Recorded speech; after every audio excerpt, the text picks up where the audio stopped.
तो एक और सीक्रेट वीडियो में आपका स्वागत है। तो आज हम एक ऐसी सीक्रेट को जानने की कोशिश करेंगे जो शायद आपको पता होगा, राम सेतु या एडम ब्रिज।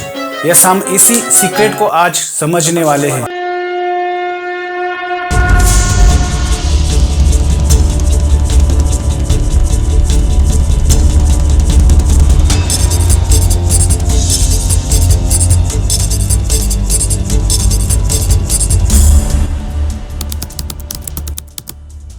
तो इंडिया के साउथ ईस्ट में स्थित एक तरह से पत्थरों से बना ब्रिज दिखता है जो इंडिया और श्रीलंका को एक दूसरे से जोड़ता है। इस ब्रिज को हमारे हिंदू धर्म में राम सेतु कहा जाता है, जो भगवान श्री राम और उनकी वानर सेना ने बनाया, ऐसा हम मानते हैं। पर इसी ब्रिज की इस्लाम में भी मान्यता है, जिसे एडम ब्रिज के नाम से जाना जाता है। कहा जाता है कि ये हजारों साल पहले बनाया गया था। अब ये किसने बनाया, क्यों बनाया, ये हम आगे वीडियो में देखने ही वाले हैं। पहले हम ये जान लेते हैं कि 30 किलोमीटर लंबे इस ब्रिज को मानव निर्मित ही मानते हैं, मतलब इंसानों ने ही बनाया है। लेकिन इसके बारे में विज्ञान कुछ और कहता है। समय के साथ साथ नेचुरल तरीके से कुछ छोटे छोटे पत्थर जुड़ते गए और ये ब्रिज बना होगा, ऐसा विज्ञान का मानना है। क्योंकि हजारों साल पहले कोई टेक्नोलॉजी नहीं थी, कोई मशीनरी भी नहीं थी, तो इतना बड़ा bridge banana it's not possible. तो अगर हम इस घटना को देवताओं से जोड़ते हैं तो उनके लिए ये पॉसिबल था, क्योंकि उनके पास चमत्कार था, वो कुछ भी कर सकते थे। तो जल्दी से जल्दी चैनल को सब्सक्राइब कर दो और वीडियो को अच्छा लगे तो लाइक कर दो। तो हमें जूम करके देखने पर पता चलता है कि राम सेतु या एडम ब्रिज सी लेवल से ऊपर था और 15वीं शताब्दी तक वो पूरी तरह से चलने लायक था। पर 1480 के आसपास एक बड़े तूफान ने उसे पूरी तरह से बर्बाद कर दिया। उस दिन के बाद पुल पानी के नीचे चला गया, पर अभी भी ये थोड़ा थोड़ा पानी के ऊपर नजर आता है। इसलिए इंडिया के जो जहाज होते, शिप्स होते, उन्हें श्रीलंका जाने के लिए दूसरे रास्तों से जाना पड़ता है। राम सेतु हिंदू और मुस्लिम दोनों के लिए पवित्र स्थान है। इस पुल को कैसे बनाया, किसने बनाया, ये दोनों धर्म के लोगों की एक अपनी अपनी अलग अलग राय है। हिंदू धर्म के अनुसार राम के नाम से बना ये पुल, जिसे हनुमान के नेतृत्व में वानर सेना द्वारा बनाया गया था। तो इस्लाम के अनुसार ये पुल एडम ब्रिज के नाम से जाना जाता है। उसे धरती का सबसे पहला इंसान एडम ने बनाया, ऐसा इस्लाम में माना जाता है। तो पहले हम इस्लाम की वो कहानी जान लेते हैं जिससे इस ब्रिज को एडम ब्रिज नाम दिया गया है। धरती पर सबसे पहले जिस जोड़े को भेजा गया था वे थे एडम और ईव। बस इन्होंने ही उस ब्रिज का निर्माण किया है, ऐसा माना जाता है। और श्रीलंका की ये एकलौती जगह ऐसी नहीं है जिसे एडम के नाम से जाना जाता है। ऐसी बहुत सारी जगह है, जैसे कि एक श्रीलंका में एक माउंटेन है जो 7360 फीट ऊंचा है, उसे एडम पीक के नाम से जाना जाता है। उस माउंटेन पर पैगंबर एडम, इन्होंने सबसे पहले धरती पर कदम रखा था और उनके पैरों के निशान अभी भी मौजूद है। एडम कोई साधारण मनुष्य नहीं था, 90 फीट तक लंबा और ताकतवर इंसान था। जब एडम को स्वर्ग से निकाल दिया गया तब भगवान ने उसे पृथ्वी पर भेज दिया। अब एडम और ईव दोनों अलग हो चुके थे। जब एडम स्वर्ग से नीचे आ रहा था, वो इतनी तेजी से और ताकत के साथ आया था कि उसने बड़ी सी चट्टान तोड़ दी थी। उस जगह उसके पैरों के निशान अभी भी मौजूद है। अब एडम ईव को ढूंढने लगा। उसने पूरी धरती का चक्कर लगाया, उसे कहीं भी ईव नहीं दिखाई दे रही थी। वो रोने लगा। इसलिए कहा जाता है कि श्रीलंका एक आंसू की बूंद की तरह दिखता है जो एडम की है, जो एडम के ही आंसू है, ऐसा माना जाता है श्रीलंका को। बाद में एडम अरब के रेगिस्तान में ईव को ढूंढने गया। आखिरकार जेद्दा नाम के शहर में ईव को उसने ढूंढ ही लिया। अभी भी उस जगह ईव का मकबरा है और उस जगह को नाम दिया है ग्रैंड मदर। लेकिन इस कहानी पर हमें विश्वास नहीं है, क्योंकि एडम श्रीलंका से दूर अरब रेगिस्तान में कैसे जा सकता है। उस टाइम ना कोई शिप्स थी, ना गाड़ियां थी आने जाने के लिए, तो एडम इतनी जल्दी वहां तक कैसे पहुंच सकता है।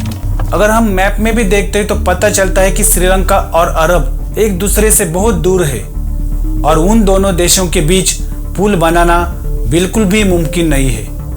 लेकिन एक रास्ता है जो इंडिया और श्रीलंका को एशिया से जोड़ता है, और यही रास्ता एडम को पैदल जाने के लिए भी काफी होगा। अगर एडम 90 फीट का एक विशालकाय इंसान था और 1000 साल तक वो जिंदा रह सकता था, तो ये ब्रिज बनाना उसके लिए कोई मुश्किल काम नहीं है। तो चलो इस कहानी पर हम थोड़ी देर के लिए यकीन कर लेते हैं। अब हम हिंदू धर्म में जो राम सेतु के बारे में जो कहानी बताई गई है उसके बारे में जानने की कोशिश करते हैं। वाल्मीकि ऋषि द्वारा लिखी गई भारतीय संस्कृत महाकाव्य रामायण, इसमें राम सेतु का जिक्र किया गया है। संस्कृत में सेतु का अर्थ होता है पुल। ये पुल इंडिया को श्रीलंका से जोड़ता है, जो रावण का साम्राज्य है। भारतीय संस्कृति में राम सेतु एक पवित्र तीर्थ क्षेत्र है। जैसे कि रामायण में बताया गया है कि भगवान राम की पत्नी सीता का रावण ने बदला लेने के लिए अपहरण किया था, क्योंकि राम के भाई लक्ष्मण ने रावण की बहन शूर्पणखा की नाक काट दी थी। अब रावण सीता को ले जा रहा था, तब जटायु ने सीता को बचाने की बहुत कोशिश की थी। सीता के अपहरण का मैसेज भगवान राम को देने के लिए जटायु बहुत देर तक जीवित रहा। भगवान राम को मैसेज मिलते ही उन्होंने सीता को बचाने के लिए वानर सेना को बुलाया और उन्हें लीड कर रहे थे हनुमान। जब भगवान राम की सेना समुद्र तक पहुंची, तब सबसे बड़ा सवाल था कि ये समंदर कैसे पार करे। इसलिए राम ने समुद्र देवता से रिक्वेस्ट की। तब वरुण देवता ने कहा कि यहाँ एक बड़े पुल का निर्माण करो। तब हनुमान की वानर सेना दूर दूर से बड़े बड़े पत्थर लेकर आते और समुद्र में डालते। 5 दिनों में ही पुल बनकर तैयार हो गया। तब राम की वानर सेना ने लंका पर आक्रमण किया और रावण को मारकर राम ने सीता को बचाया। ये कहानी हमें सबको पता है। सन 18 और 19 के दशक में रिसर्चर्स ने पता लगाया कि भारत भूमि का कुछ हिस्सा अलग होकर समंदर में चला गया होगा और पुल का निर्माण हुआ होगा। और इसी से जुड़ी एक थ्योरी और भी है कि फोर्स ऑफ ग्रेविटी, मतलब जमीन से छोटे छोटे पार्टिकल्स का एक समूह, ये भी एक रीजन हो सकता है ब्रिज के बनने का। ऐसी बहुत सारी थ्योरीज साइंटिफिकली लगाई गई है, लेकिन ये सारी थ्योरीज हमें परफेक्ट नहीं लगती है। कहीं ना कहीं ये दो देशों के लोगों की सोच होगी कि ये ब्रिज ऐसा बना होगा। 2007 में डॉक्टर बद्रीनाथ नारायणन, जो कि फॉर्मर डायरेक्टर है जियोलॉजिकल सर्वे ऑफ इंडिया के, उनके मुताबिक उनके पास पक्का सबूत है कि कोरल रीफ, या उसे कोरल ब्लीचिंग भी कहा जाता है, जो समंदर के सतह पर पाया जाता है, ये उसी से बने पत्थर हो सकते हैं। 2007 में फिर से सटीक तरीके से पता लगाया गया कि आखिर एडम ने इस ब्रिज को 7000 साल पहले बनाया है, पर रिसर्च में पाया गया है कि ये पत्थर सिर्फ 4000 साल पुराने हैं, जिन्हें समंदर से निकाला गया और वहां रखा गया। तो जाहिर है कि ये ब्रिज नेचुरल नहीं है, ये इंसानों द्वारा बनाया गया है। तो जैसे कि रामायण में कहा गया है कि ये ब्रिज वानर सेना द्वारा बनाया गया है, जो हिंदू धर्म के मुताबिक भी कहा गया है। तो इसमें एक सवाल और भी है, तो क्या ये वानर पुरुष होमो इरेक्टस थे? खैर, इसके बारे में आपको और जानकारी चाहिए तो मेरा ये वीडियो आप देख सकते हो। अभी इस्लाम के मुताबिक कहा गया है कि एडम, जिसने पुल बनाया है, जो धरती का सबसे पहला इंसान था और इसी से सभी मानव जाति की उत्पत्ति हुई है, जिसे मानव जाति का विकास हुआ है। ये दोनों ही कहानियां अजीब लगती है, काल्पनिक लगती है।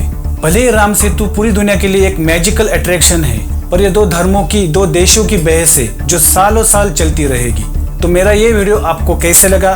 इस वीडियो को लाइक जरूर करो और चैनल को सब्सक्राइब जरूर करो।